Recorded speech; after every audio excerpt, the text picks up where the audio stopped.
Pues muy buenos días, bienvenidos de nuevo a las jornadas, bueno, al Global Lab Workshop, ya estuvimos, ayer tuvimos, bueno, ayer y antes de ayer, ¿no? Empezamos el lunes, quien ya llevamos, por lo tanto, hemos pasado el meridiano.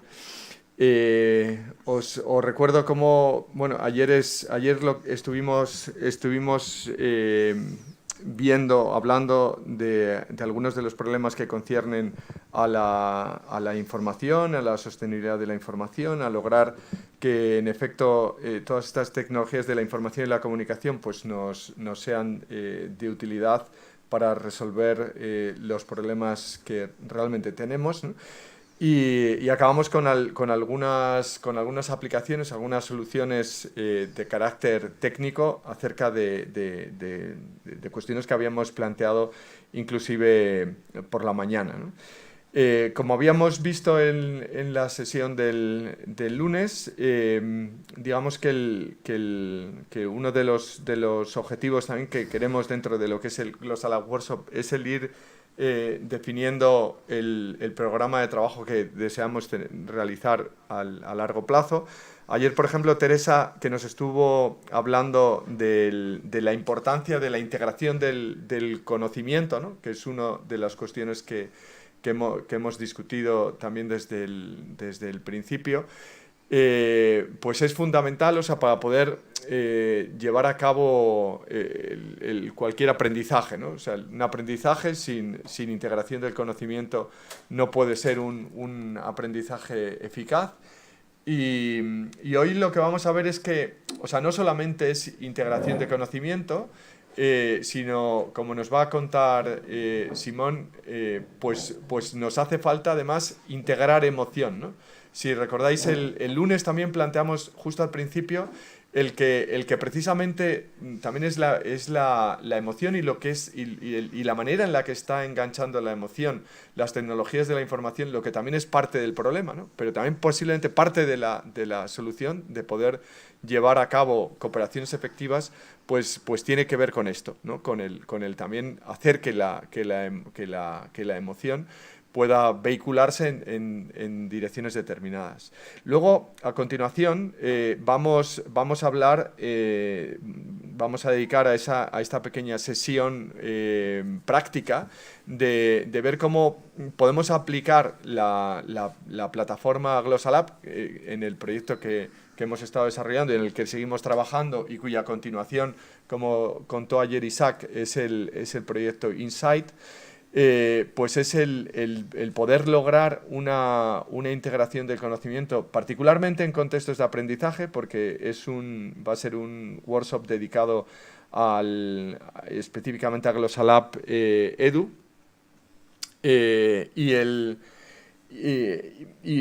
Bueno, pues pondremos en práctica, trataremos de ver el cómo funciona,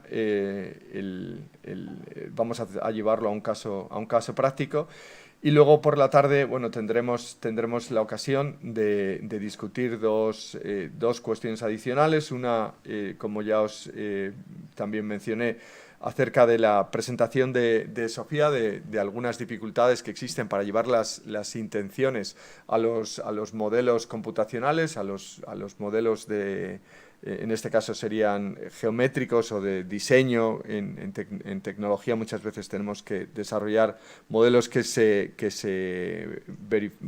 realizan, se llevan a cabo en la realidad, pero las intenciones de los diseños, ¿no? pues a veces son incompletas. Nos hablará de estas cuestiones y finalmente Mario nos va a estar hablando, Mario Pérez Montoro, de algo que engancha muy bien con lo que Jorge Morato nos estuvo explicando ayer acerca de algunos defectos, de algunos fracasos que se producen en la información. Y en particular también estas tecnologías de la información asistidas por la inteligencia artificial, cuáles son los problemas que pueden conllevar, en los cuales puede quedar atrapada la información. Con eso terminaremos serán, por lo tanto, como 3 sesiones. Las 3 sesiones van a ser retransmitidas.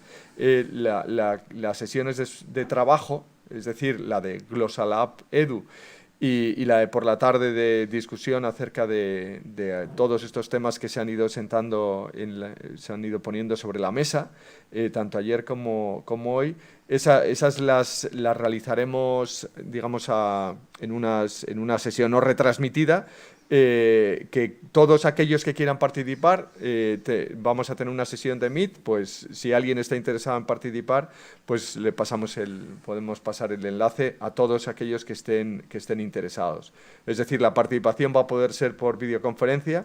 Nosotros estaremos reunidos en una sesión de trabajo y, insisto, o sea, sentíos invitados, porque no se trata de una sesión cerrada, sino que es una sesión abierta a todos vosotros, ¿no? Pues sin más, quiero dar paso a nuestro amigo Simone Belli, con quien ya tenemos el gusto de llevar trabajando mucho tiempo.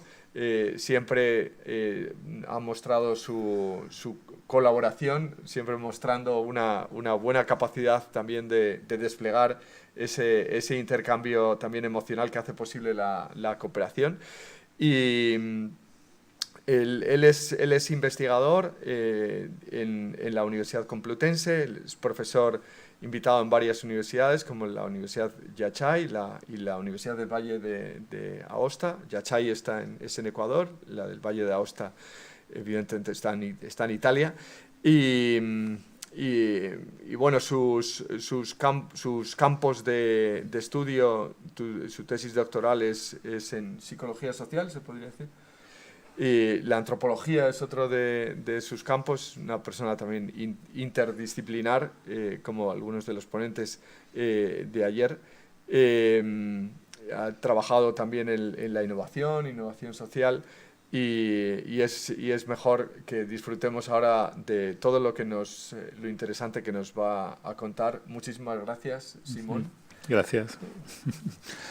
Is in English or in Spanish? I have forgotten. Yeah. Oh, yes. So in this occasion, it's in English. It's in English. Yeah. Okay. So in any case, if you feel better, so because I have forgotten at the beginning, I was just presenting according to what is going to come, but now I have forgotten that this was prepared in English. Well, thanks, José María. And congratulations for the conference, the first conference of Tuesday. It was very, very interesting, very complete, very exhaustive information about networks, about how information and knowledge flow in these networks. And I take some part of your conference in my presentation today. Thanks Udima to organize this workshop. Thanks to technicians that help us to retransmit with the transmission of this workshop. And it's a big pleasure for me to be here with you. As you have commented, José María, we have started our collaboration in 2015, I think, in Ecuador, in Yachay Tech, when you visited our university.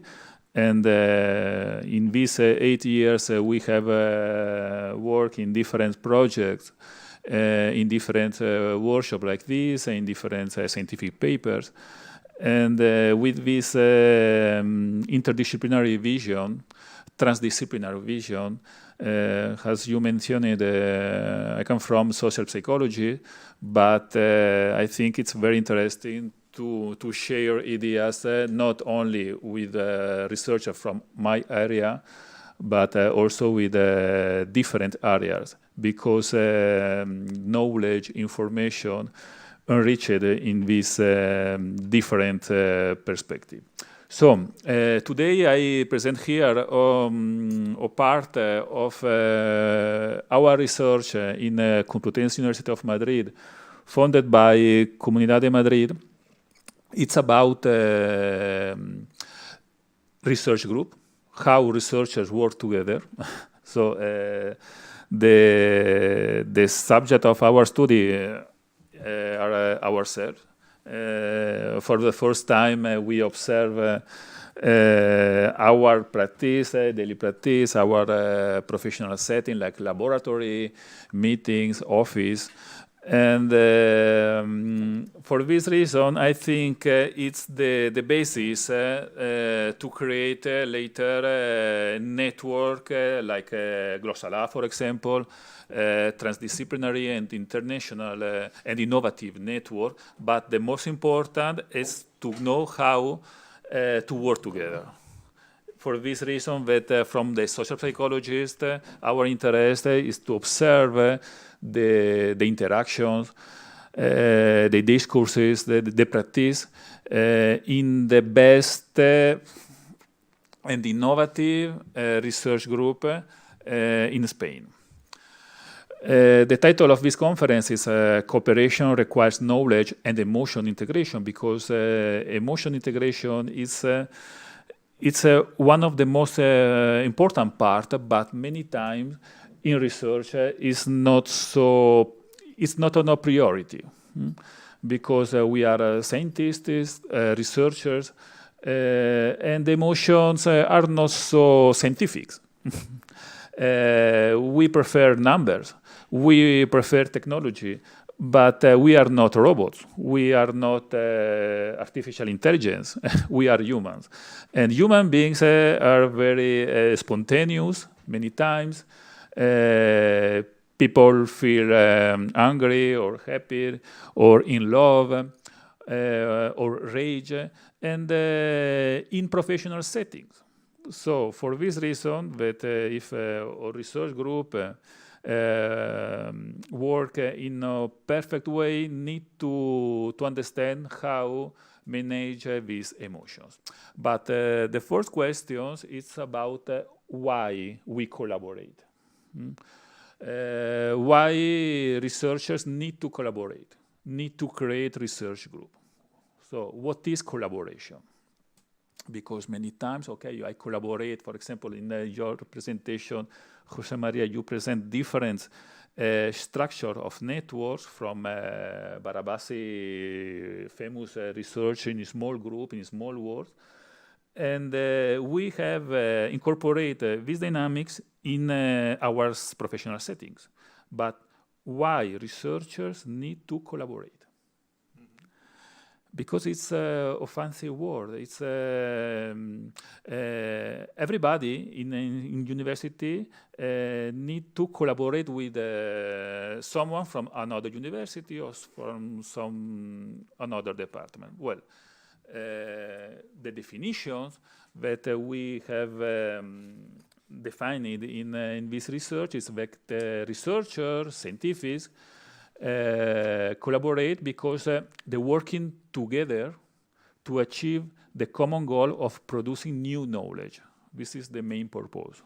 To achieve new knowledge is important that we create a smart team, a very efficient group to achieve new knowledge, because many times we have only knowledge about our specific area. For example, for me, it's social psychology. But it's important to work with mathematicians or chemists or biologists or engineering. For this reason, to achieve new knowledge important for the society. But it's not only this the main purpose. Many times we collaborate because we need to gain, for example, grants. For example, European Research Council, ERC, or Horizon 2020,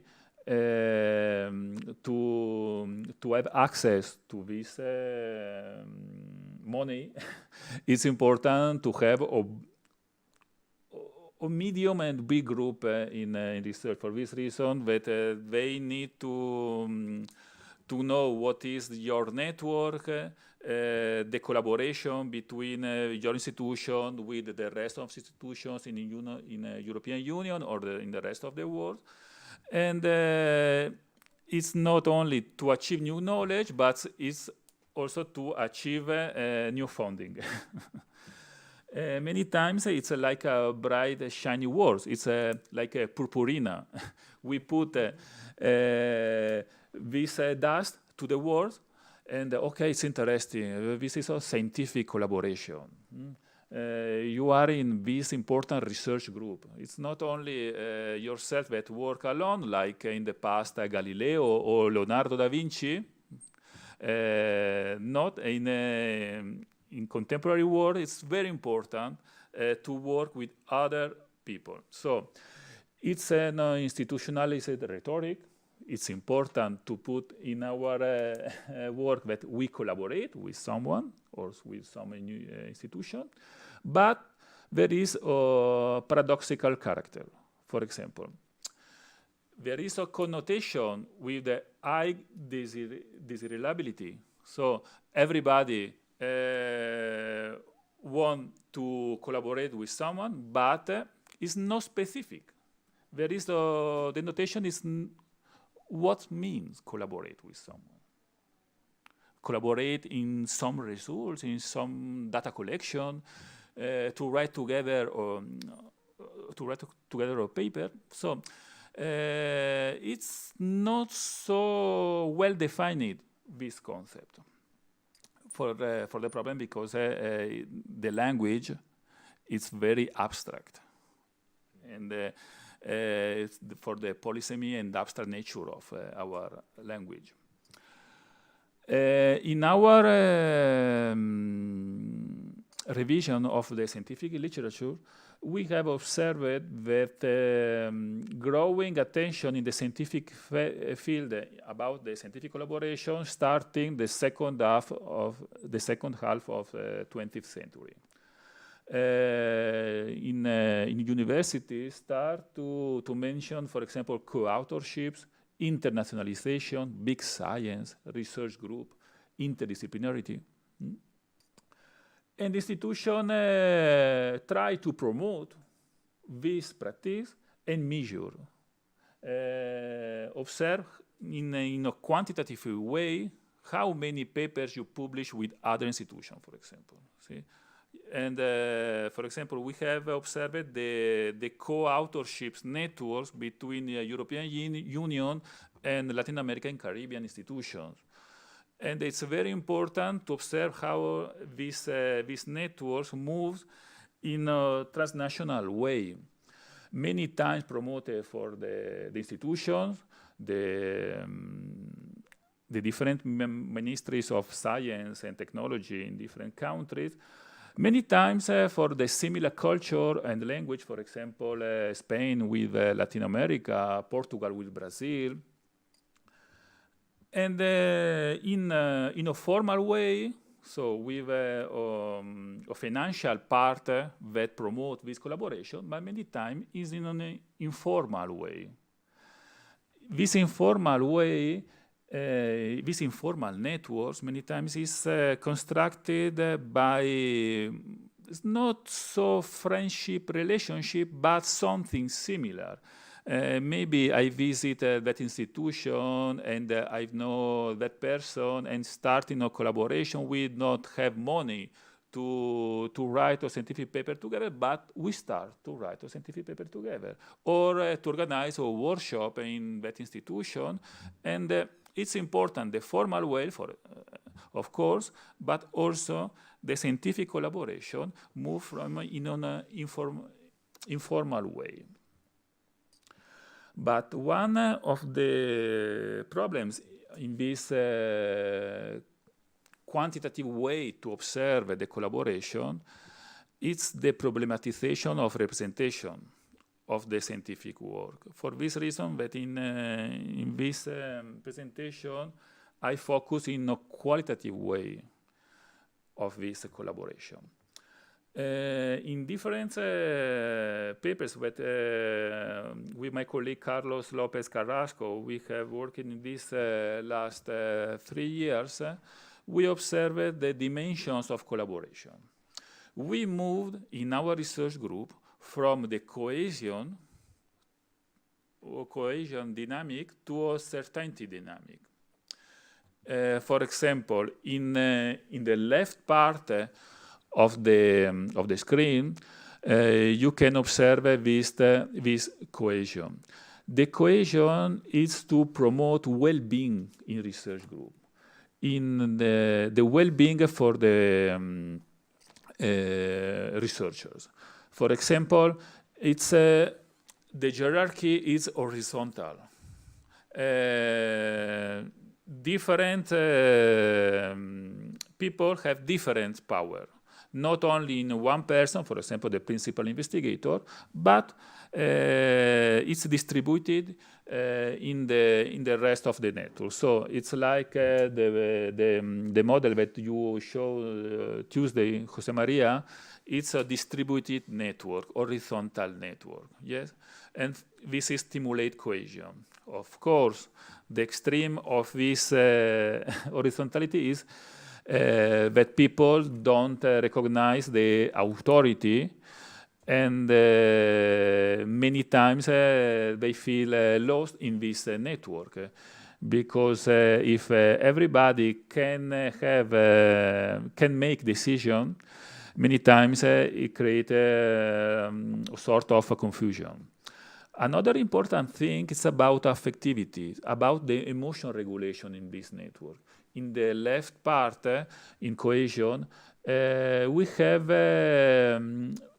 we do a strong importance to the emotion, to the emotion regulation. For example, in our research, we have observed that people are very worried about the feelings and the emotions of their colleagues. So there is like a friendship relations in these groups.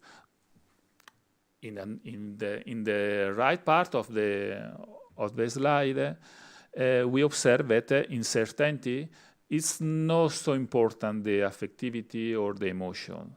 And the hierarchy is vertical. There is only one person that take decision, for example, the principal investigator. There is a lot of authority. The emotion are not important because if you know too much your colleagues, you are not so professional. We observed how in research group we moved continuously between a cohesion to a certainty. And it's very difficult to have a balance to be in the middle of this scheme. But we have observed how investigators, researchers, principal investigator, PI, change the way to manage his or her group during his or her career. This is interesting because there are social factors of the type of collaboration. We have identified micro, meso, and macro factors in this scientific collaboration. For example, we have observed that cohesion, the model of cohesion to promote well-being in your research group, it's for IPs, investigator principal juniors, under 43 years old, and specifically in small groups. Small group with young people, young researchers under 40 years old promote this cohesion. But after that start a research group, on emergent research group, and they achieve more funding, more collaboration, and the group is bigger and bigger, change the way to manage this scientific collaboration. For example, the consolidated investigator principles. People from 43 to 60 years old, different size, and try to manage the group not only in cohesion, but to have certainty, because it's important that in a research group it's important well-being, but it's important also the productivity. It's important to achieve important grants, to publish in important scientific journals. They observe that it's important a little bit of the certainty. So to arrive in researchers over 65 years old with a lot of experience, senior APs, in this big group, they promote certainty, because it's very important many times that only one person take decisions to the well-being and the future of each researcher, because many times junior researcher, like for example a PhD researcher or postdoctoral researcher, don't have this experience to observe the big figure of the science.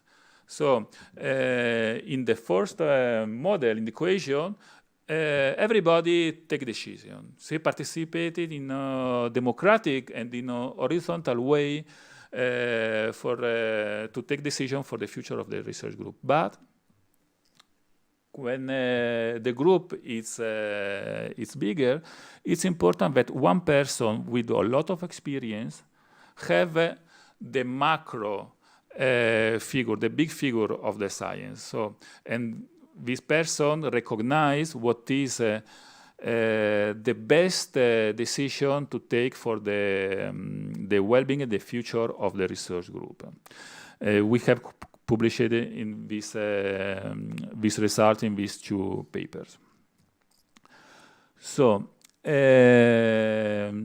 in this type of collaboration, many times enter a capitalist, neoliberal, or productivist orientation, because a research group transformed from a group of researchers that feel passionate about a research topic, but there is a lot of money, millions and millions of euros to do good research, good research that can improve the quality of life of society. So they enter in this research group of productivist orientation.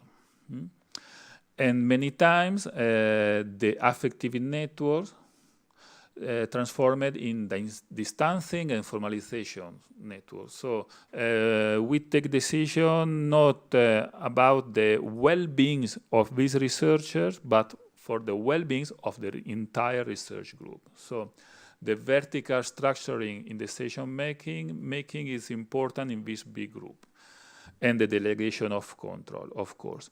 But in the last years, from 2020, we have observed how has changed our professional context. We know that we have passed the pandemic, and telecommuting have changed our professional settings, our faculties, our offices, our laboratories. Telecommuting, for example, has become a recent and main trend at work due to the COVID-19 pandemic. And it's the preferred way of working for many people. So researchers know this very well, because before the pandemic, they network working in this way, in a hybrid way, not only physical, analogical, in the same space, but in an online, in a digital way. So for us, it was not very new, this form of working. But it's interesting because for the rest of professionals outside the academia, starting to think that telecommuting is better. But why it's better? Why we prefer to work from our homes? And there is not a relevant literature about this. For example, from a psychosocial point of view, there is a lack of studies that argue this point. For this reason, that we have started in 2020 to observe how our researchers work in an hybrid way, like telecommuting, and always relating about the leadership, the emotion management between researchers, and of course productivity. Because we work in network, we need to feel find this network, but also we need to produce in this network. To produce, to publish, to give some result to the society. For this reason, that for us it's very important to observe the well-being related to the stress and huge workload, and many times to observe the molar and focus climates that are strong tools in psychology, used by teams and organizations for promoting well-being and productivity. And we have observed the difference between on analogical space and on a digital space about this climate. And another important point, I think, in this very important research group with a lot of money to spend to do research, there is not an HR team. Human resources teams doesn't exist in research group. A human research team that help to manage some problems, conflicts, but it's very normal when professional person work together. But there is no a part that manage these problems in this excellence research group. So lack of research, exploring the relation between moral and focus with climate on well-being and scientific productivity, and the leadership in this research. So in our research, we have formulated this research question. The moral and focus claimants play a joint role in the promotion of well-being and scientific productivity in the research sector. And the second research question, does the organizational climate for well-being mediate, explain the relationship between the practice of telecommuting and well-being? We have formulated different hypotheses, putting in relation this different variable, and it's important to specify that well-being in our professional setting is not only the job satisfaction, not only to know if a researcher have some job satisfaction in this collaboration. No, the well-being is composed from 4 different types: the job satisfaction, the eudaimonic well-being in general, and the positive emotion and negative emotion that experiment the researchers that work in our research group. The second point in this hypothesis is the telecommuting time. How many hours, how many days I can work from my home. That is, in university we are very flexible to decide when I can work in my home, but in, for example, a research center, in private hospitals, is not so flexible. And the scientific productivity. The second hypothesis is the same, but we have changed the telecommuting. It's not the how many days, but when can I decide, the flexibility. Because many times we have a director that says, okay, Monday and Friday you can work from your home. And the rest of the day of the week you work from the institution. Okay, 2 days of the week I can work in my home. But it's different that I can decide if I work in my home Tuesday, Friday, or Monday. This is the flexibility. We have observed how this change the way that the well-being promote in this research group and scientific productivity. Also, the climate, the molar and focused climate about the well-being, for innovation, for excellence, and for gender equality. It's very important. These are the participants of this study. The positions. We have observed only research group with on European Research Council grant, but because we consider that are one of the most important grants that we have here in European Union, and we have observed ERC groups in Spain. At the moment, in Spain, we have 2006 group with this grant. Only 50 group participate in our research. This is the leaders gender. We have only the 28% of investigator principals female. This is the field of this group. As you can observe, very interdisciplinary, transdisciplinary groups.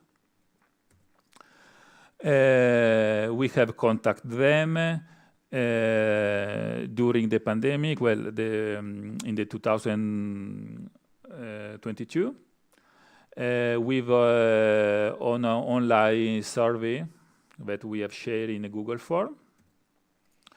This is the measures in this survey. We have divided in different types. For example, the first type is about telecommuting time. Items I like this question approximately. How many hours do you telecommute in a working week? How many hours? The quantity range from 0 to 40 hours a week. The telecommuting flexibility is different because the question is, to what extent can you decide how many days to telecommute? And the response is different. Not at all, completely. It's not so quantitative, but it's most qualitative. Because it's I can decide completely how many days I can telecommute or not. The other measurement is about the hedonic well-being, the part of emotion, affective. Positive and negative emotion, we have different scale in psychology. The same for the job satisfaction. With item like I'm completely satisfied with my job. We need a responsive scale from strongly agree to strongly disagree. And the eudaimonic workplace well-being scale with bidimensional 8-item scale with on an interpersonal dimension. I feel I have a purpose at my work, or intrapersonal dimension. I feel connected to the people within the work environment. We have the focused team climate in these 4 different topics: the climate for innovation, the climate for excellence, the climate for well-being, and the scientific productivity in an individual level and scientific productivity in a team level. Because it's important that our researchers work in a good way, in a positive relationship between them, but it's important that we produce. And we have observed how many papers published in an individual level, for example, with a single author, and how many papers published with the member of this ERC project. per month. This is the analysis with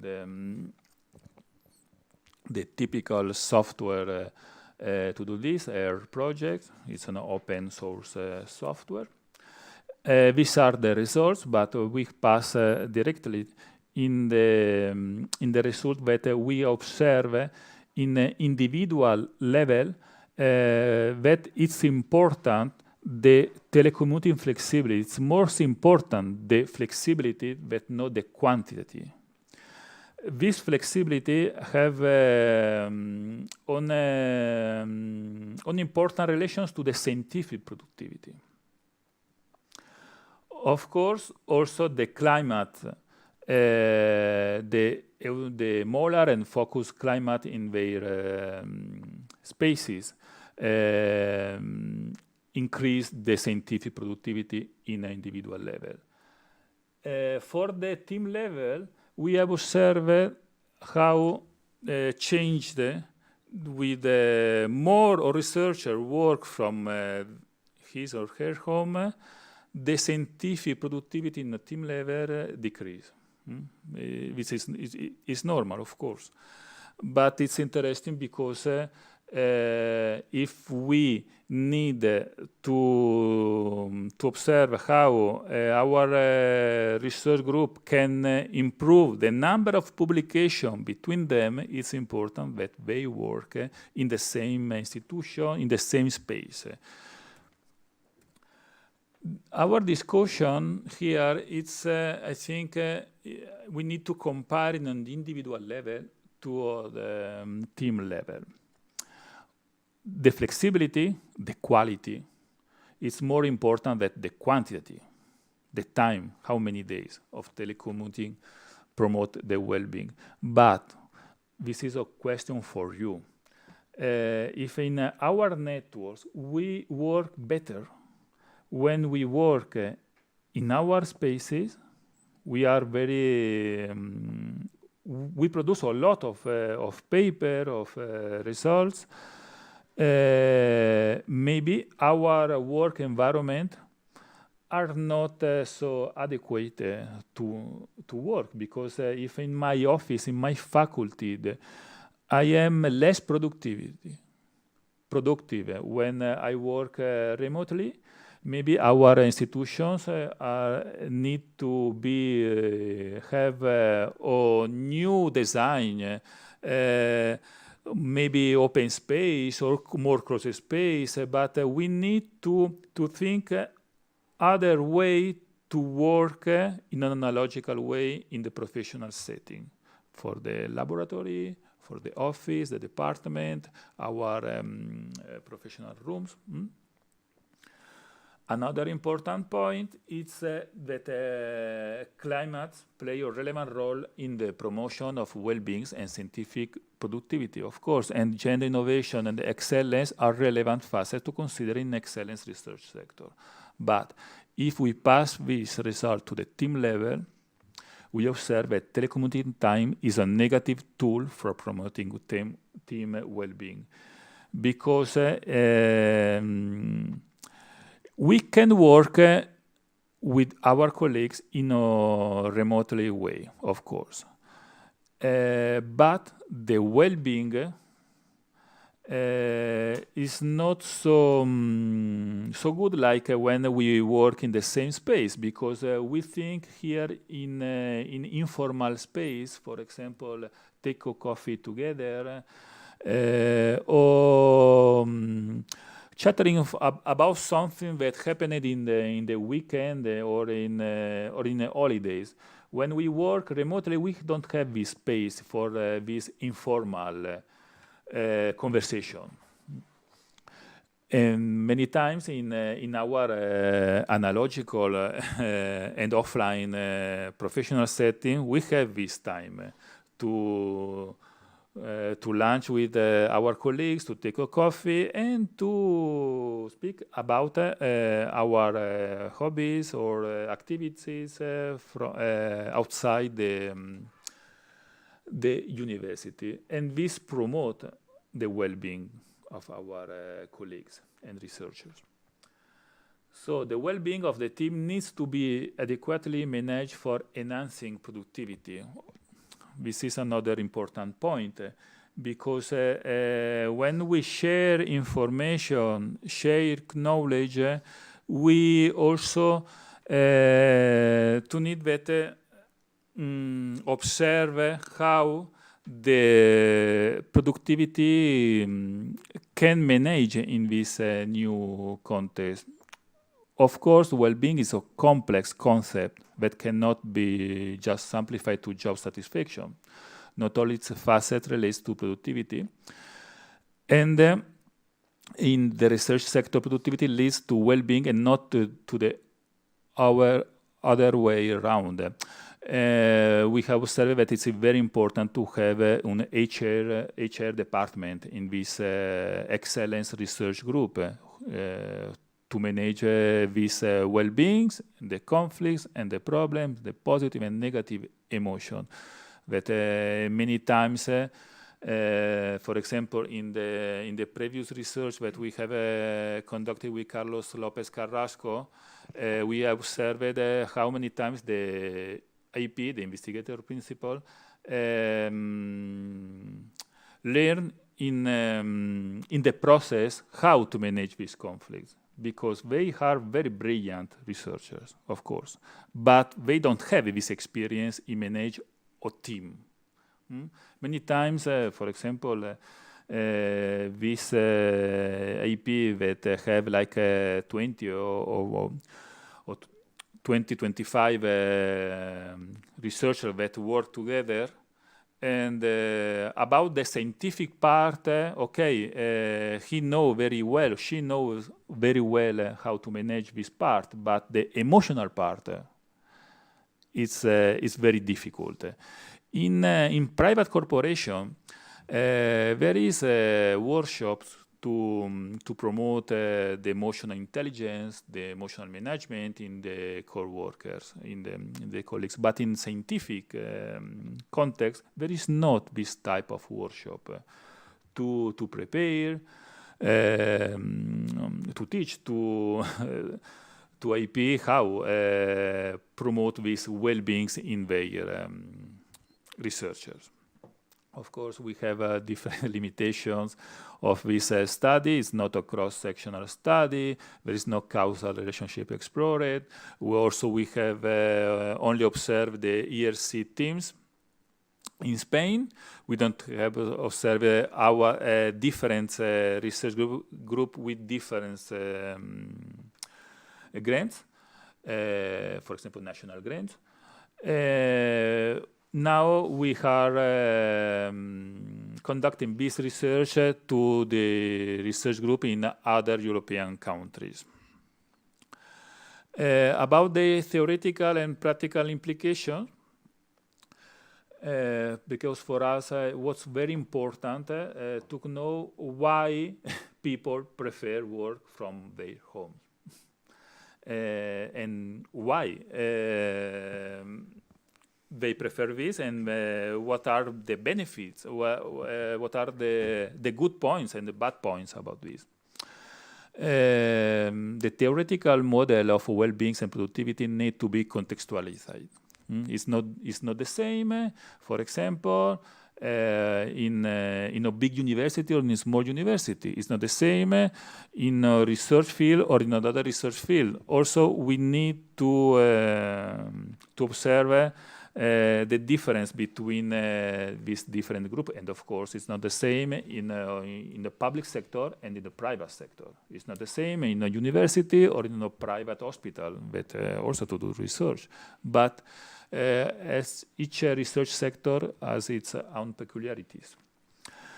Principal investigators can play a huge role in managing and making their teams having a better well-being and productivity through adequate telecommunity condition. But another thing, with the technological tools, we can work together. But it's the best way to work together? Maybe not. Maybe we can improve this part, for example, the last day when we have this difficult to connect from Leon. Many times different software I use here or I use in Leon. I use here Windows or in Leon Linux, and many times doesn't work very well with compatibility, or many times my microphone doesn't work very well and produce a lot of noise that provoke a negative emotion in my listener. And we have many times technical difficulties that promote negative emotion, social unrest in our research group. So the technical part is very important, but also we need to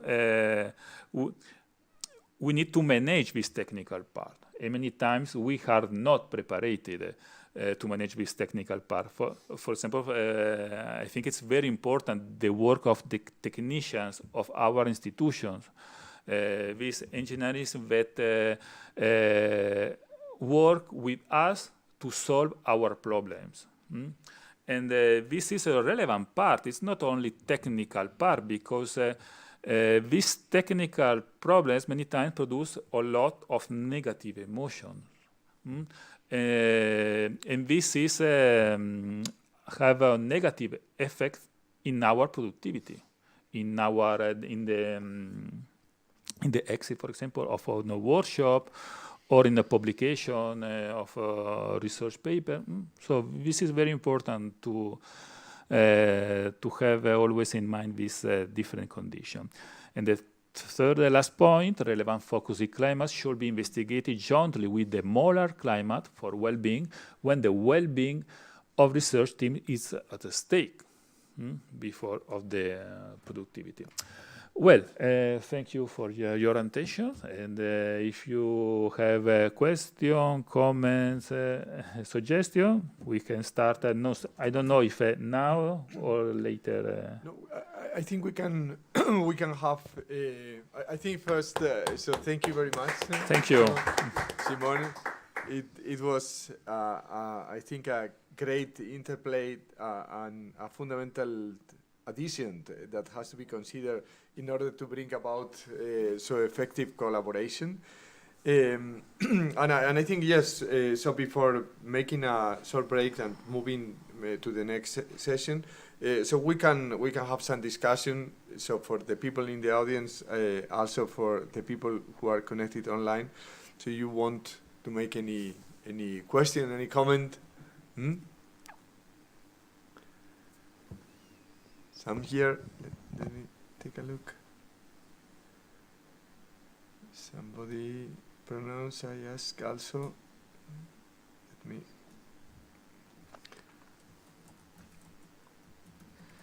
I have some questions. So first, so you put it, of course, because of the context also of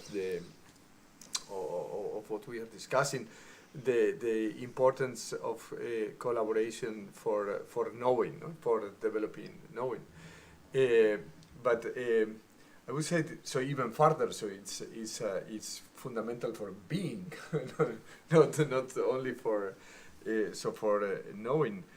And I say this because so in the approach that we did previous day as regard the network, so the network theory, the network approach can be observed from the very fundamental of the physics, and even as small in other in the gravitational physics has been gravitational relativity are being proposing. It is the cooperation among the spin networks at the most fundamental level. So before you can even speak of a particular geometry of our universe, it is when some spins like kind of collaborate with each other.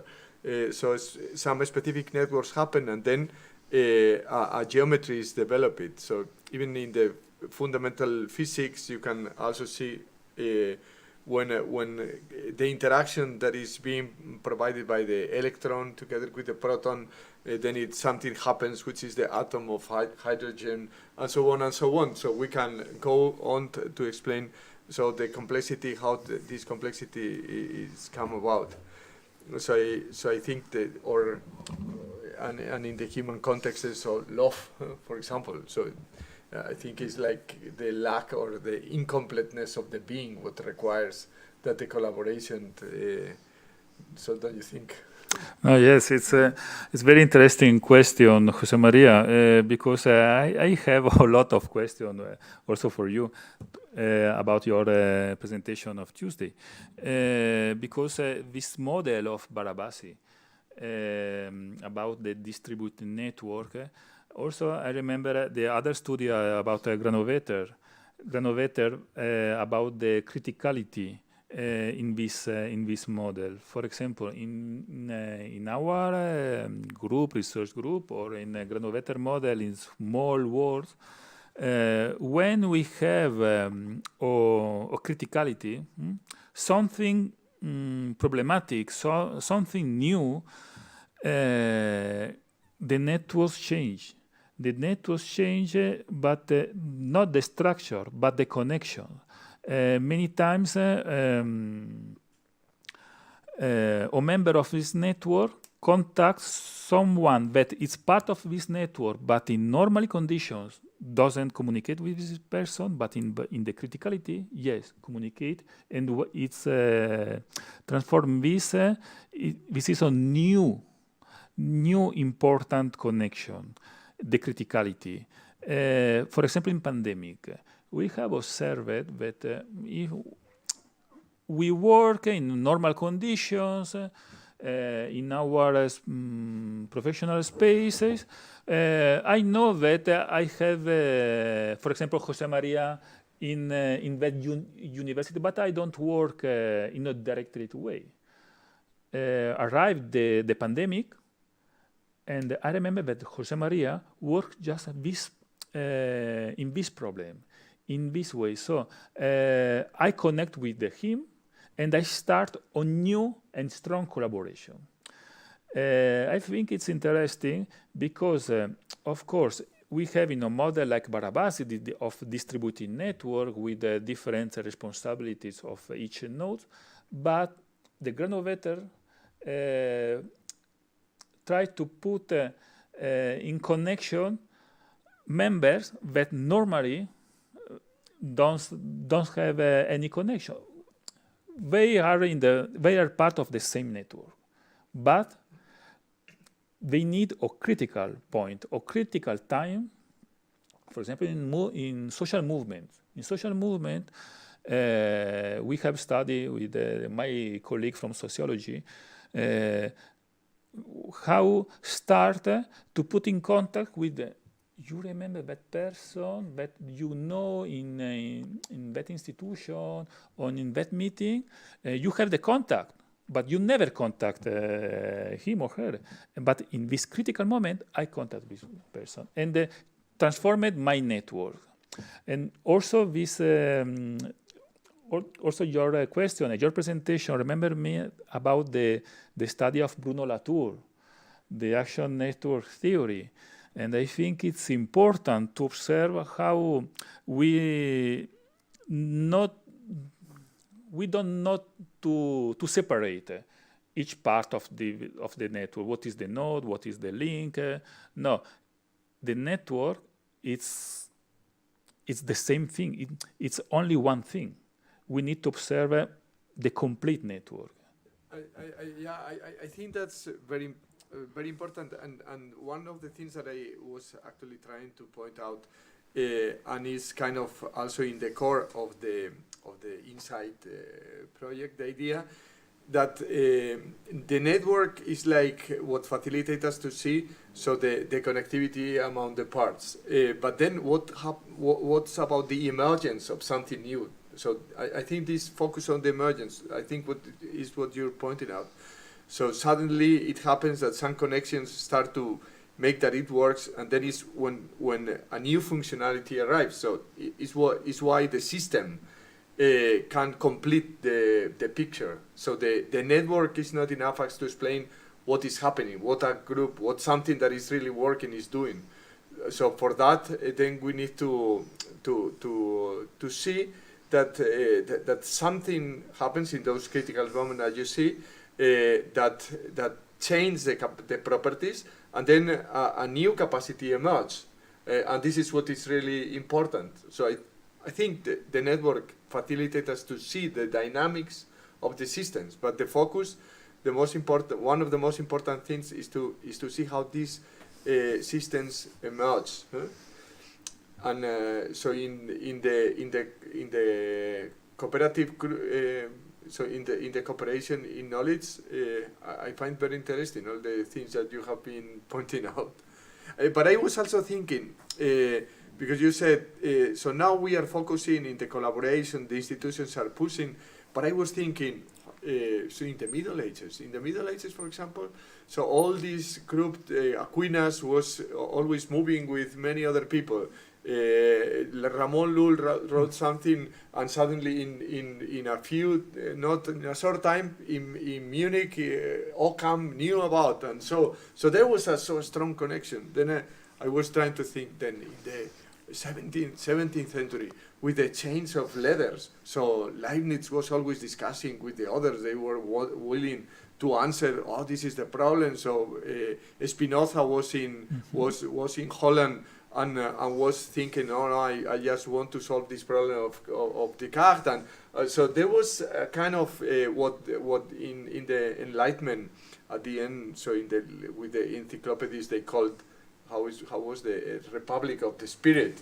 So there was this. I was thinking in many different cases, and I was trying to think what made all this collaboration effective.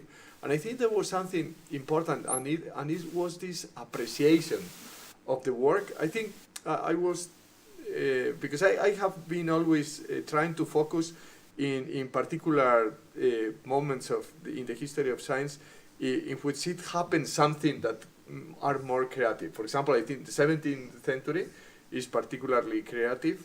Or at the beginning of the 20th century, all these physicists, Einstein together with Max Planck and Poincaré and so on, there was an appreciation and also a focus on the problem, a focus on what is going on. People were like thinking in the same problems, and there was like a kind of connection. And this like what happened in our neural network. So when probably as intuition, what is the feeling of the intuition? It's like there is a kind of harmony in the problem you are taking with what is being, I don't know, because actually I don't know about all these theories behind the understanding of what is intuition, but I think there is kind of a connection with an harmony and an entanglement of what the different parts are doing. No, I agree with you, because it's a good point, this, because, for example, with your example, arrived nowadays only names of these big inventors, researchers, but I'm sure that these researchers don't work alone. Leonardo da Vinci, a lot of colleagues that work together, but arrive only his name nowadays, or Galileo, or Max Planck. One of the problems, for example, now with the Nobel Prize, that has changed this way to observe the researcher like a brilliant person that work alone, Albert Einstein. No, we know that our professional, academic, scientific settings have changed. We work with a lot of people. And the knowledge is not in our mind, but it's in this network, it's this neural network, in this, the knowledge is produced in this network, so the entire network. One of the most problem, for example, the co-authorship. Many times in research group emerge conflicts to the order to put who is name, who is first or who is the last name. And a lot of problems generated with this only put your name. No, but now in the scientific journal, you need to explain in which part you have work. But now, for example, with artificial intelligence, we know that a scientific paper can be produced in ChatGPT, more or less, but it's not almost so important who write the paper or who collect or who analyze the paper, but it's important the network, the research group network, how the knowledge, the concept, the hypothesis, in a meeting, for example, has generated. Maybe many times the investigator principle only put an idea, but it's important that his or her name appears in this publication. And the example of the rest of the research group, it's important. For example, the technicians in laboratory. Many times the technicians know how to use these technical tools, this specific machine, and many times his or her name doesn't appear in the publication, but he's part of this network. And for this reason, and there's always conflict, no? Exactly. There are many conflicts. A lot of conflict, and people separate from this bad experience from the research group, and continue in different way. For stupid things, like to put the name in the first, and the second, and the last position in the scientific paper. But I see there something that when I was trying to think in all these periods in the history of science that were very effective, the collaboration, I saw the appreciation of the work of the others very relevant, and nowadays I see a competitive. And so what do you think about this competitiveness that is being very strongly introduced in the core of the sciences? We have defined the competitivity with the collaboration. We have this new term, is the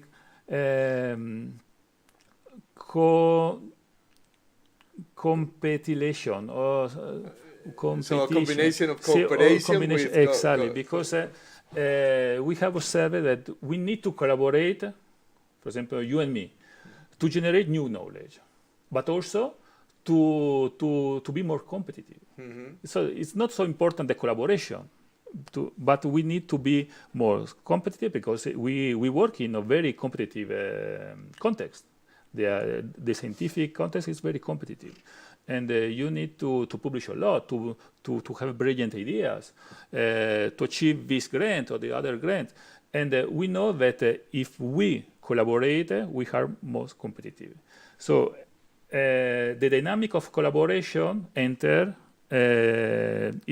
is complemented with this competition. And it's always then positive, this competitiveness? As regards collaboration large scale? We can agree or disagree with the current scientific context, with the neoliberal or capitalist way to manage this knowledge. But we to recognize that we need to produce, to continue in the university. And I think there are of course, negative aspects, for example, the anxiety or the stress or the huge workloads in the scientific, but also this way to be most productive in our scientific context help us to have most results, most ideas, most things to say to the scientific community, because we publish more things that 10, 20, 30 years ago. Many times, for example, in our university passed this full professor, very famous, that created a department of sociology or department of chemistry, but they don't have published. This person with brilliant ideas have died 10, 20 years ago, and we don't have text.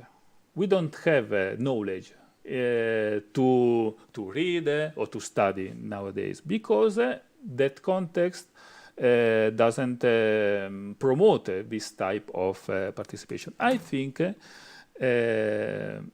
of course, in not very high level of scientific productivity, but on medium workload of scientific productivity help us to generate more collaborations, more interchange of knowledge in our networks, and I think it's relevant. I think it's a positive aspect. So in the context where we are, I understand, but I want to. I was thinking in one example. I'm going to put it. So of one of the most important scientific ideas that was put forward at the beginning of the 20th century that changed a lot, and that was de Broglie. So de Broglie is the one who poses that the electron can be understood as a particle and as a wave, because before Einstein has proposed that the light can be understood in both ways. So de Broglie at the time, he was doing his doctoral thesis, and it was very short, and he was proposing that. Actually, he was about to be failed because the professors didn't say this is nothing. This is not strong support, and it was passed to Einstein and said this is a brilliant idea. So he, at the end, he was never accepting completely the idea, but nevertheless said this is really relevant what this guy is proposing, and recommended you should. I think this is an important work, so he passed it. But the point is, Einstein then told to Max Born, and then Max Born said, incredible idea. So then he proposed it to experimentalists, and then several people in England were trying to find out how can I test that. Then in England they failed, they didn't try. Then other people in America, they did some experiments, they published some experiments, they were trying to solve something else. And then published that in which it could be seen the interference pattern of the electron going through a crystal, through a layer of crystals on a metal, and then Max Born read it. I said this is the confirmation. Then the ones that publish get to learn. Also, so great. This is we have proved. But they never felt, or this has taken this idea and the other has gained with that. No, it was like a feeling, great, we have developed a great idea. And when de Broglie got at the end so all were satisfied. And there was not such competition. My question is, in the current environment, you have all this competitiveness. How would it work? So maybe one poses that, the other would try to appropriate it. I don't know.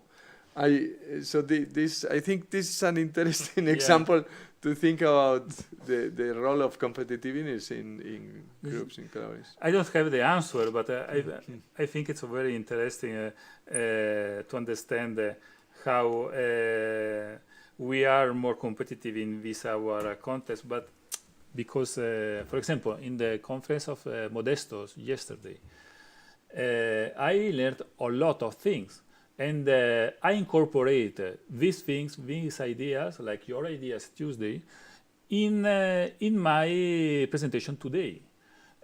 I try to manage my semantic vocabulary with new knowledge, new ideas. I think we are working in a semantic network because I incorporate different new grammar to do science, because nowadays we are focusing in our specific area. If I am a social psychology that work in emotion, okay, I only to produce in this area. But for me, it's most enriched to participate in a workshop like this, because my vocabulary change, and my ideas, I can observe my ideas in different perspectives, and I try to explain these ideas, but for example, the hypotheses that are very typical, this way to observe the variables in psychology, but it's not so so typical in other area. And it's interesting because I will change my research thanks to you, thanks to your contribution, thanks to this workshop, or thanks to work in Glossa Lab. In these last years, many people from my area asked to me, but why you participate in a workshop that is not in psychology or sociology, or for example in ICAI, application informatics, but because it's more useful for me to participate in this event, to speak with this person that knows to speak with my my colleagues in the same topic, in the disciplinary exactly, and it's a collaboration, it's a cooperation, it's competitive, but not between us, but it's for me. That you gain competencies. Exactly. Yeah. So I agree also. So in the importance of understanding also competitivity in a different way than just only. I don't want that the other is so that just to make the best for each of us. So trying to get the best. Because, sorry, it's like a sport. It's you run a marathon. Your competition is not about the rest of people. Well, yes, but your competition, it's about yourself. About your performance, you need to improve. It's not like in a football match that you need to put a goal in the other but it's a different dynamic. You need to be competitive with yourself. You need to have more interesting idea. More interesting collaboration, because in the collaboration, for example, in these papers that I've worked during the pandemic, I've worked in this criticality time with people from different areas and disciplines, and it was very interesting how your work was more competitive in a good way. You received a better impact. For example, because you generate something new. Yeah, actually the pandemic is interesting because the normal relations are kind of broken, and then you can observe how new things emerge. It's interesting that focus. So I have also learned a lot and annotate, and I will be very attentive because many of the things I was trying to annotate of your. Also the vocabulary and trying to understand many things that are behind some of your concepts. By the way, so we have opened so this space for making clarifications of the concepts we are using. I just don't think this was how do you call okay, in any case, more comments, questions, or we make a break. We make a break and then wait, because Isaac and Hector were in the way and something happened in the train, and that's the reason why they didn't arrive. They said it would be better if they had come by walk from Getafe, so that's what they wrote. But because they were stopping some in between two stations, so they will arrive soon, so maybe we can wait for them with a coffee. And so for the people who may be listening, para aquellos que estáis escuchando, bueno, la siguiente sesión la haremos mediante una sesión de Meet. Entonces quien quiera participar, que nos lo diga. Si hubiera alguien aquí en el chat, pues nos lo podéis decir o nos lo podéis comunicar a alguno de los organizadores y os pasamos el enlace. Si no, el resto, o sea, ya sois bastantes los que estáis invitados, pues continuaremos en la sala, en la sala que está abajo. ¿Cómo se les puede decir? Podemos quedarnos aquí. ¿Nos quedamos aquí? Vale, pues entonces... bueno, sí, porque lo tenemos libre. Vale, pues sí, nos quedamos así. Entonces volvemos a la sala B1. Si alguien viene, pues en realidad vamos a estar en la B1. Así es que lo único es que no lo vamos a retransmitir. Es la única diferencia. Porque vamos a estar trabajando en hacer la actividad en Glossalab y eso dentro de un rato para tomar el café y esperar a que puedan llegar Isaac y Héctor. Bueno, pues muchas gracias por vuestra atención, muchísimas gracias, Simón. Muchas gracias. Y ahora seguimos. Perfecto. Gracias, hasta luego.